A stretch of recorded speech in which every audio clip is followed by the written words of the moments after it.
राधे राधे, जय श्री कृष्णा। आप सभी के ऊपर भगवान विष्णु और माता लक्ष्मी का आशीर्वाद हमेशा बना रहे। आइए अब हम संतान सप्तमी की व्रत कथा सुनते हैं। भाद्रवा शुक्ल सप्तमी को संतान सप्तमी व्रत करते हैं। यह व्रत स्त्रियां संतान प्राप्ति हेतु व संतान की दीर्घ आयु के लिए करती हैं। आइए अब हम संतान सप्तमी की व्रत कथा सुनते हैं।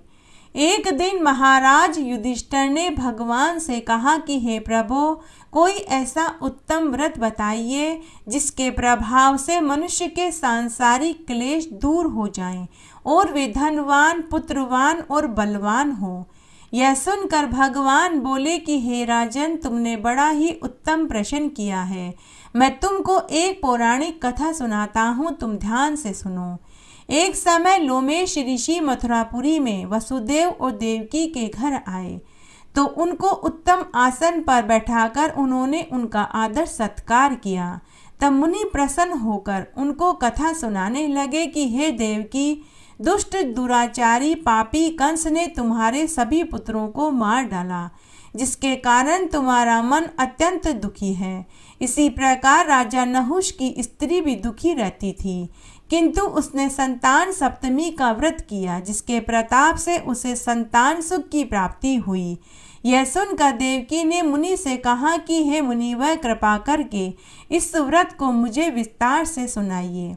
मैं भी यह व्रत करना चाहती हूँ। इस व्रत को करने से निश्चय ही मेरे भी दुखों का छुटकारा होगा। तब लोमेश ऋषि ने कहा कि हे देवकी, अयोध्या के राजा नहुष थे। उनकी पत्नी चंद्रमुखी बहुत ही सुंदर थी। उसी नगर में विष्णुगुप्त नाम का एक ब्राह्मण रहता था। उसकी पत्नी का नाम भद्रमुखी था। वह भी अत्यंत रूपवान थी। रानी व ब्राह्मणी में अत्यंत मित्रता थी। रानी और ब्राह्मणी आपस में सहेलियां थीं। एक दिन वे सरयू नदी के तट पर कुछ स्त्रियों को मंडप में श्री शिव पार्वती जी की पूजा करते हुए देखा। रानी और ब्राह्मणी ने यह देखकर उन स्त्रियों से पूछा कि हे बहनों, तुम यह किस देवता का पूजन व्रत कर रही हो? यह सुनकर स्त्रियों ने कहा कि हम संतान सप्तमी का व्रत कर रहे हैं। यह सुनकर रानी और ब्राह्मणी ने भी व्रत को करने का मन ही मन संकल्प लिया और घर आ गई। ब्राह्मणी भद्रमुखी तो इस व्रत को नियम पूर्वक करती रही, किंतु रानी चंद्रमुखी राजमद के कारण व्रत करना भूल गई। कुछ समय के बाद उन दोनों की मृत्यु हो गई। दूसरे जन्म में रानी ने बंदरिया तो ब्राह्मणी ने मुर्गी की योनि पाई, परंतु ब्राह्मणी मुर्गी के योनि में भी कुछ नहीं भूली। भगवान शिव और पार्वती जी का ध्यान करती रही। उधर बंदरिया की योनि में रानी को कुछ याद नहीं था। कुछ समय के बाद फिर से उन दोनों ने देह त्याग दी। तीसरा जन्म उन्हें मनुष्य की योनि में मिला। ब्राह्मणी ने तो एक ब्राह्मण के यहाँ कन्या का जन्म लिया और रानी ने एक राजा की रानी बन गई। उस ब्राह्मण कन्या का नाम भूषणा देवी था तथा विवाह योग्य होने पर उसका विवाह अग्निभोज नामक ब्राह्मण से हुआ। भूषणा बड़ी ही धार्मिक प्रवृत्ति थी, सुशील स्वभाव की थी। उसे 8 पुत्र हुए। यह सब महादेव जी के व्रत के फल से प्राप्त हुए। दूसरी ओर शिवजी की पूजा से विमुख निसंतान रानी दुखी रहने लगी। रानी व ब्राह्मणी में जो प्रेम पूर्व जन्म में था वह इस जन्म में भी बना रहा। रानी जब वृद्धावस्था को प्राप्त होने लगी तब उसे एक गूंगा, बहरा, बुद्धिहीन, अल्प आयु पुत्र पैदा हुआ, जो 9 वर्ष की आयु के बाद ही मृत्यु को प्राप्त हो गया। अब तो रानी पुत्र शोक में बहुत दुखी और व्याकुल रहने लगी। देव योग से भूषणा ब्राह्मणी रानी के यहाँ सब पुत्रों को लेकर पहुंची। रानी ब्राह्मणी के इस वैभव और 8 पुत्रों को देखकर मन ही मन ईर्ष्या करने लगी। उस ब्राह्मणी ने रानी का दुख दूर करने के लिए अपने 8 पुत्रों को रानी के पास महल में भेजने लगी। रानी ने पापवश ब्राह्मण पुत्रों को लड्डू में जहर मिला करके खिला दिया, किंतु भगवान महादेव की कृपा से उसका एक भी पुत्र नहीं मरा। भगवान महादेव ने लड्डुओं को अमृत बना दिया। जब भूषणा देवी भगवान की पूजा सेवा से निवृत्त होकर वहां आई तो रानी ने उससे कहा कि मैंने तेरे पुत्रों को मारने के लिए लड्डू में जहर मिलाकर के खिलाया, परंतु उनमें से एक भी नहीं मरा। तूने ऐसा कौन सा दान पुण्य व्रत किया है जिसके कारण तेरे पुत्र नहीं मरे और तू नित्य नए सुख भोग रही है? इसका भेद मुझे निष्कपट होकर कहो, मैं तेरी बड़ी ऋणी रहूंगी।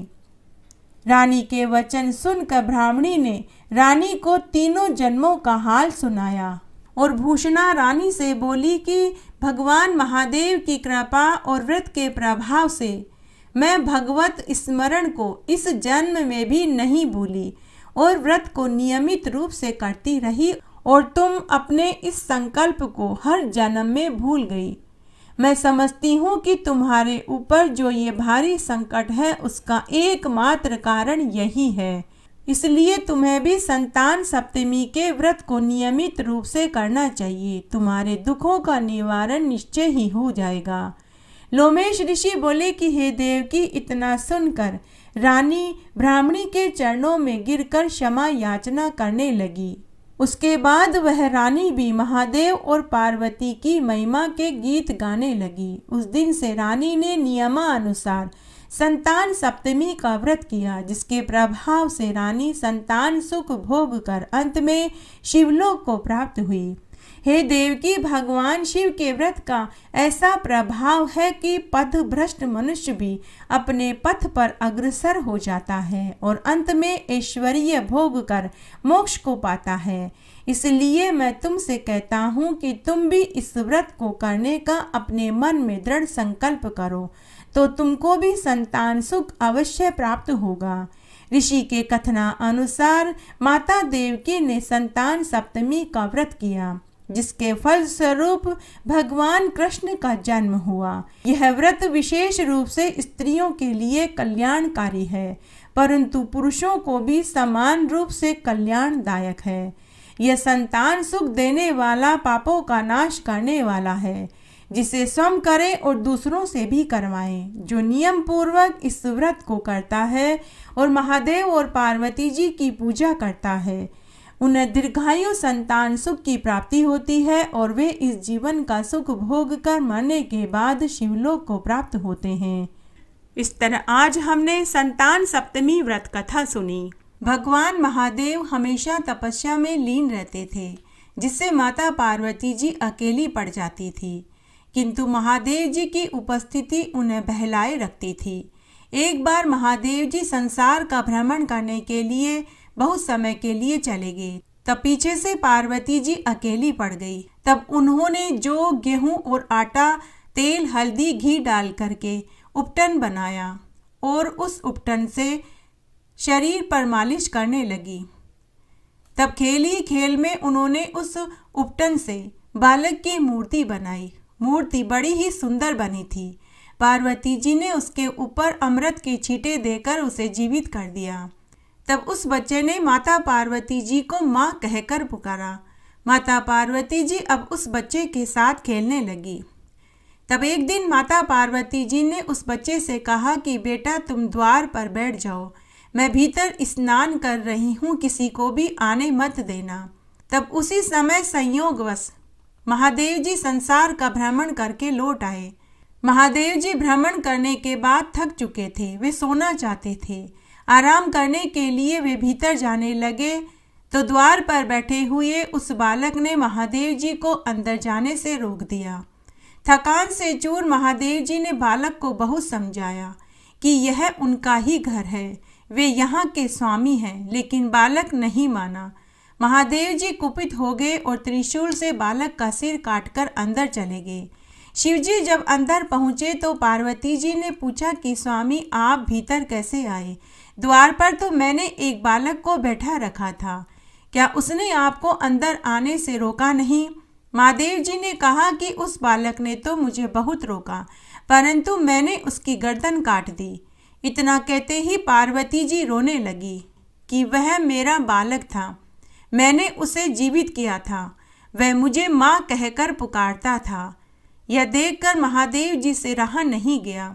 उन्होंने पार्वती जी को चुप कराकर वचन दिया कि मैं उसे जीवित कर दूंगा। तब महादेव जी ने अपने गणों को आज्ञा दी कि बालक का सिर ढूंढ कर के लाओ। सभी गण बालक का सिर ढूंढने लगे, लेकिन उस बालक का सिर तो कटते ही चंद्रलोक में पहुंच गया था।